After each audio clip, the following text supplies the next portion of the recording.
आदिवासी पेसा भरतीच्या मागणीसाठी सुमारे 1 वर्षापूर्वी कळवण कोल्हापूर फाटा येथे झालेल्या रास्ता रोको आंदोलनात सक्रिय सहभाग घेतलेल्या कार्यकर्त्यांना आज कळवण न्यायालयाने मोठा दिलासा देत जामीन मंजूर केला आहे. न्यायालयाच्या या निर्णयामुळे आंदोलनकर्त्यांमध्ये समाधानाचं वातावरण निर्माण झालेलं आहे. आदिवासी समाजातून आनंद व्यक्त केला जातो आहे.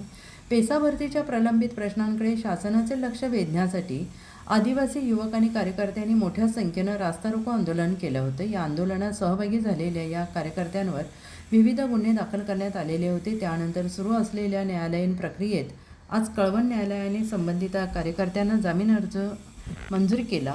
जामीन मंजूर झालेल्या कार्यकर्त्यांमध्ये श्री राम चौरे, श्री निलेश शिंदे, श्री मनसराम खिल्लारी, श्री विलास चव्हाण, श्री सुदाम भोये, श्री नानू पाडवी, श्री बेबीलाल पालवी, श्री संदीप वाघ, श्री सचिन वाघ, श्री वसंत रौंदळ, श्री दादा गांगुर्डे, श्री गोरख पाटील यांचा समावेश आहे. या प्रकरणात न्यायालयीन बाजू प्रभावीपणे मांडून आंदोलनकर्त्यांना न्याय मिळवून देण्यासाठी परिश्रम घेतलेल्या कळवण न्यायालयातील ॲडव्होकेट निलेश ठाकरे जोंधे यांचेही सर्व स्तरातून कौतुक करण्यात येत आहे. तसेच आंदोलनात सहभागी झालेल्या सर्व कार्यकर्त्यांच्या संघर्षाला आणि एकजुटीला आदिवासी समाजाने सलाम केला आहे. आदिवासी हक्क, रोजगार आणि पेसा भरतीच्या मागण्यांसाठी लढा देणाऱ्या या सर्व योद्ध्यांचे आणि सामाजिक संघटना नागरिकांनी अभिनंदन केलेलं असून आगामी काळात आदिवासी समाजाच्या प्रश्नांसाठी संघर्ष अधिक तीव्र करण्याचा निर्धार व्यक्त करण्यात आला आहे.